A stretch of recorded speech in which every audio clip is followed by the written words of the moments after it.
Olá, bom, hoje então vamos dar uma olhadinha nas leituras de quadrinhos e mangás lidos durante o mês do horror ano 7 aqui no canal, certo, minha gente? Então vamos lá.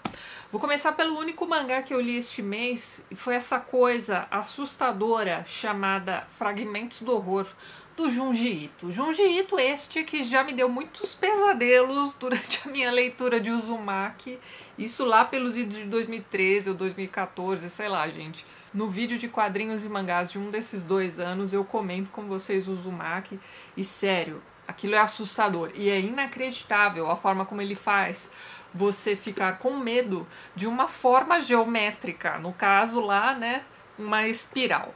Bem, dei aí um tempinho, um descanso, né, de Junji Ito e peguei então esse Fragmentos do Horror, que é na verdade uma coletânea de contos, digamos assim, do Junji Ito. Então são várias histórias medonhas. Ele já abre com essa história aqui do cara que não sai de dentro do edredom dele.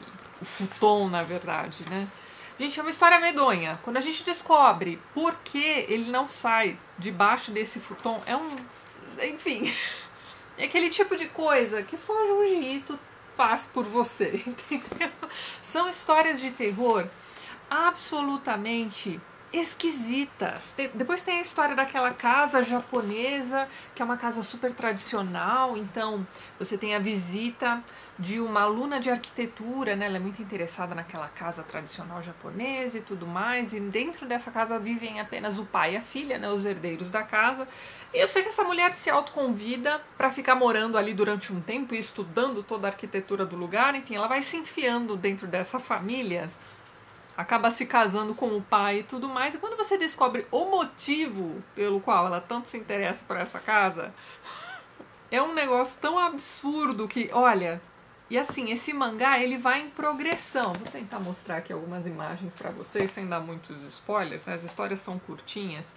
Você lê uma história e você pensa assim, não, tá ótimo, que história bizarra, não é mesmo? Aquele mesmo esquema da Noite na Taverna, vocês já viram meu vídeo? Saiu, sei lá, umas 2 semanas. Então tem aquela coisa, né, de vários amigos reunidos, um tentando contar uma história mais escabrosa do que o outro, enfim. Aqui você tem um esquema daquele também. Você termina de ler uma história e você fala, cara, que bizarro, nada pode ser mais bizarro do que isso. E aí você lê a segunda história, e aí você vai pra terceira, e você vai vendo que a coisa vai progredindo e vai ficando cada vez pior. Mas eu acho que é a pior de todas as... Bom, a história que mais me deixou impressionada foi essa história... Suave Adeus. Aqui você já vê uma pessoa morta ali dentro do caixão, enfim. É uma história bem interessante sobre como essas pessoas, né, nesse microcosmo aqui, enfim, não sei se os japoneses têm essa percepção do pós-vida, digo, as famílias tradicionais mesmo, enfim. Mas você tem essas pessoas com uma séria dificuldade, né, como todos, aliás, de se desligar dessa pessoa que se foi. Só que eles têm um jeitinho muito especial de fazer isso. Eles conseguem meio que conjurar uma imagem, né? Quase como se fosse um holograma daquela pessoa que se foi. Então elas continuam convivendo com esse holograma, que é muito real, né? Inclusive, a graça desse texto é você ir descobrindo aos poucos quais daqueles personagens estão vivos ou mortos. Fiquei bem impressionada com essa história, acho que daria um belo de um filme de terror, se é que já não deu. Porque eu achei que essa história aqui não me é muito estranha. Então essa do Suave Adeus foi provavelmente a de que eu mais gostei, digamos. Mas depois vem essa aqui, ó, Dissecação Chan. Pra quem já leu essa história, dá uma olhada na cara dessa moça. Pronto, você já lembrou dessa história, não é mesmo? Porque é impossível esquecer o que essa moça faz. Essa moça é absolutamente fascinada com a ideia de ser dissecada.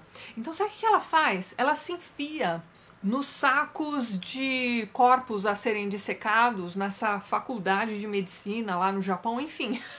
Ela tá viva, mas ela quer ser dissecada.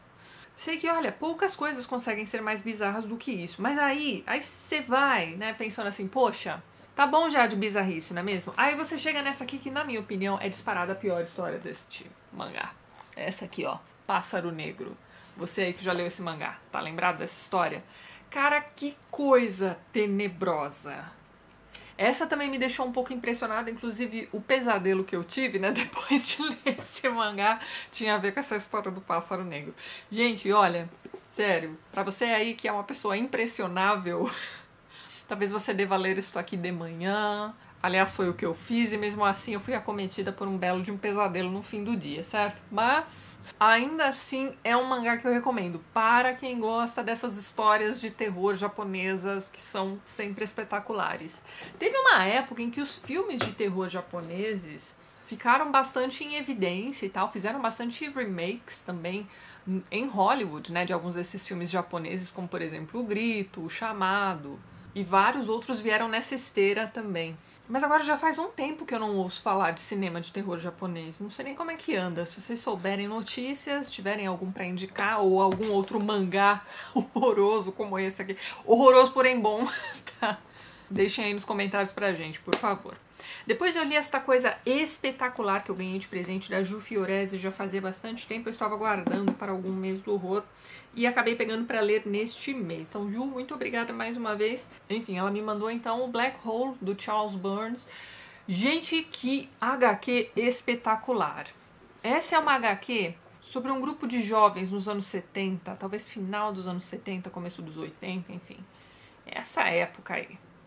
E o que está acontecendo com esse grupo de jovens é o seguinte: você tem ali uma doença sexualmente transmissível acometendo aí essa pequena população de jovens, e é uma doença sexualmente transmissível que transforma esses jovens em monstros. Então, assim, essas pessoas começam a apresentar algumas anomalias. Então, tem uma personagem feminina aqui que desenvolve um rabinho. Você tem um outro rapaz que tem que usar a gola rolê direto porque saiu um novo lábio aqui embaixo, né? Uma boquinha nova, assim, né? No meio do pescoço. E essa boquinha é assustadora. No meio da noite ela fala, né, com as pessoas que estão próximas desse rapaz. Então, se ele tá dormindo ali com uma namorada nova, por exemplo, a boquinha começa a falar da anterior, entendeu? Então, é uma HQ muito interessante, uma HQ adulta, tá? Então, ela é pesada pra caramba, tanto em termos de violência quanto sexualidade. É uma HQ que não poupa o leitor. Aqui atrás tá dizendo que ela ganhou diversos prêmios, o Harvey, o Eisner. Então, assim, não é uma HQ qualquer, é uma baita de uma história interessante. É quase como aquelas histórias de high school americanas, né, que a gente vê em seriados, em vários filmes também. Mas é um negócio pesado, porque ninguém sabe exatamente o que é que está acontecendo. Tem um momento aqui em que uma menina vai, né, desenvolver uma dessas anomalias, e aí ela resolve fugir de casa porque a mãe descobre que ela se tornou uma pessoa sexualmente ativa e quer levá-la ao ginecologista. Só que a garota fica desesperada porque a mãe não pode descobrir. Então eles vão meio que formando uma sociedade, né, alternativa no meio de uma floresta para que eles não sofram preconceitos dos demais porque eles adquiriram essa doença sexualmente transmissível que os transforma em monstros. Se você parar para pensar, existem diversas dessas doenças que transformavam, hoje em dia já são muito mais controladas, como por exemplo, sei lá, AIDS, enfim, que fazia com que essas pessoas fossem vistas com outros olhos pela sociedade, entendeu? Então é uma HQ que lida bastante com isso. No fim das contas, eu até coloquei no Instagram isso, né? Esse livro me lembrou bastante um filme de terror chamado It Follows, que se não me engano em português ficou Corrente do Mal, que trata também de uma doença sexualmente transmissível entre jovens, mas dessa vez o filme não vai tratar dessa questão de anomalias. Mas você tem meio que um encosto chegando perto dessas pessoas e eles precisam fazer sexo com outra pessoa, transmitir a doença, entre aspas, para essa outra pessoa, para que esse encosto pare de incomodá-los. É um filme bacana. Vários de vocês me disseram que não gostaram, mas se você nunca viu esse filme, dê uma chance. Não é aquele filme de terror mesmo, você não tem um Jason, você não tem um... é uma questão de estigma da pessoa que tem uma doença sexualmente transmissível. Muito interessante, tanto a HQ quanto o filme. Fica a dica aí pra vocês. Depois eu li essa coisa linda, maravilhosa, também dessa vez de autoria da Ju Fiorese, que é o Lenora, uma adaptação para quadrinhos do poema do Poe, né? Enfim, temos aqui a junção de diversas coisas que eu amo, né? A arte da Ju Fiorese, um poema do Poe. Ó, não fica muito melhor do que isso não, viu, gente? Então, esse é um poema que é bacana você ler em conjunto ao Corvo. Primeiro que este poema foi escrito alguns anos antes do Corvo. E você tem ali a protagonista, né, feminina de ambas as histórias, com o mesmo nome. É a Lenora, certo? Quem já leu o Corvo aí sabe, certo? Só que assim, existe uma mudança de atitude do narrador, né, do eu lírico, que está contando essas histórias da Lenora nesses dois poemas diferentes. No Lenora você tem uma visão assim mais, ela morreu, é uma pena, morreu muito jovem, mas agora ela está indo rumo ao reino dos céus, enfim, você tem uma questão de elegia. É quase que um poema de exaltação para a pessoa que se vai, certo? Apesar da tristeza de quem fica. Olha esse cemitério, que coisa espetacular. Mas então, já no Corvo, não. O Corvo é um poema negativo. Apesar dele saber que Lenora está lá no reino dos céus, etc., ela já não tem nome aqui, né? Ela não existe mais. Então a sensação de perda e de vazio absoluto dentro do Corvo é muito maior do que no Lenora.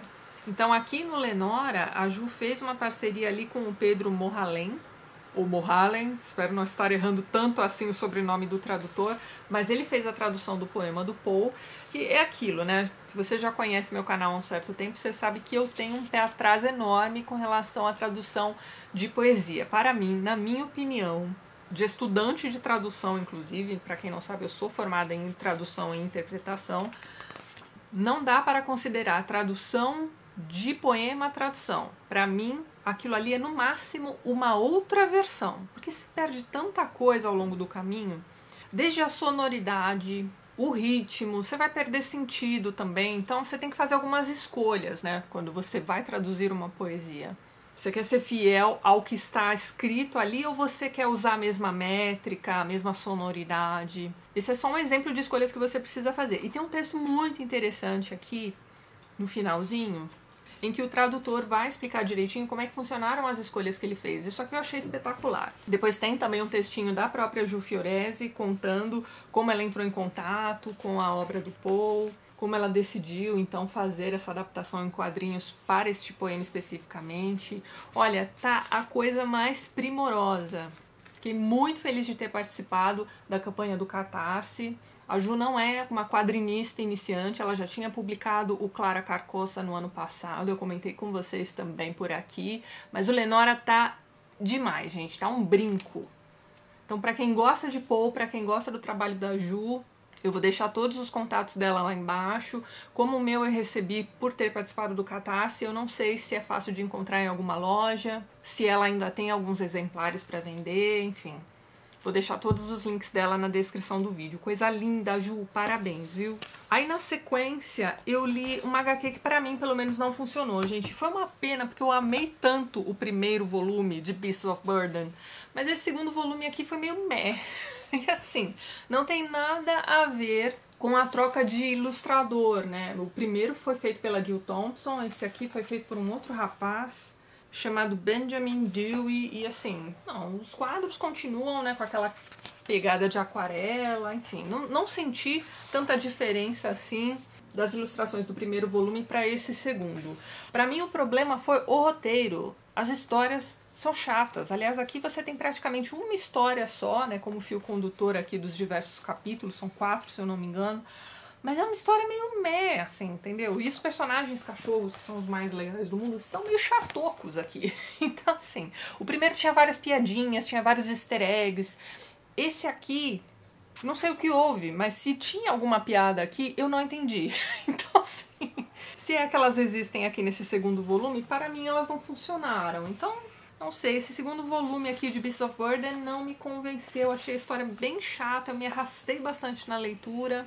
Então, sinceramente, eu recomendo fortemente o primeiro volume. O primeiro é sensacional. Esse segundo aqui, já não estou nem, né, aguardando, né, o terceiro volume que deve sair aí no ano que vem. Uma pena, porque eu adorei o primeiro. Esse aqui, enfim, deixa pra lá. Aí, na sequência, eu li uma outra HQ que eu recebi do pessoal do Pipoca e Nanquim. E o meu primeiro intuito, né, ao pegar essa HQ, seria ler algum conto do H.P. Lovecraft, que tem aqui uma adaptação do Esteban Maroto, aqui no Mitos de Cthulhu. Sim, eu chamo de Cthulhu, porque eu não entendo porque as pessoas chamam de Cthulhu, não tem uma letra U aqui. Eu sei que em inglês o pessoal chama, né, esse bichinho simpático aqui do H.P. Lovecraft de Cthulhu, porque entre o C e o T você não tem nenhuma vogal, então você tem aquele som de schwa, que é quase como se fosse um A contínuo, né, o Cthulhu. E por algum motivo o brasileiro entende um U no lugar desse A. Acho que temos aí uma explicação freudiana, mas deixa pra lá, certo? pra mim, pelo menos, ele sempre foi chulo e vai continuar sendo, e paciência. Enfim, aqui nós temos 4 histórias do H.P. Lovecraft, adaptadas para quadrinhos pelo sensacional Esteban Maroto. Dá só uma olhada nisso. E é um espetáculo, minha gente. Então, pra quem já vem aí lendo as publicações da Pipoca e Nanquim para o Esteban Maroto, né, para a obra dele, pode se jogar aqui no Mitos de Cthulhu, que vai dar tudo certo, vai ser sucesso. Então, por exemplo, né, essa HQ já abre com uma das minhas histórias favoritas do H.P. Lovecraft, que é A Cidade Sem Nome. Só que para este mês do horror eu acabei escolhendo um outro conto de cemitério dele, chamado Na Cripta. Se vocês não viram ainda, eu vou deixar o link lá embaixo. Então meio que miou essa minha ideia de comparar o conto com a HQ do Maroto, mas provavelmente eu consigo fazer isso aí nos próximos meses do horror, certo?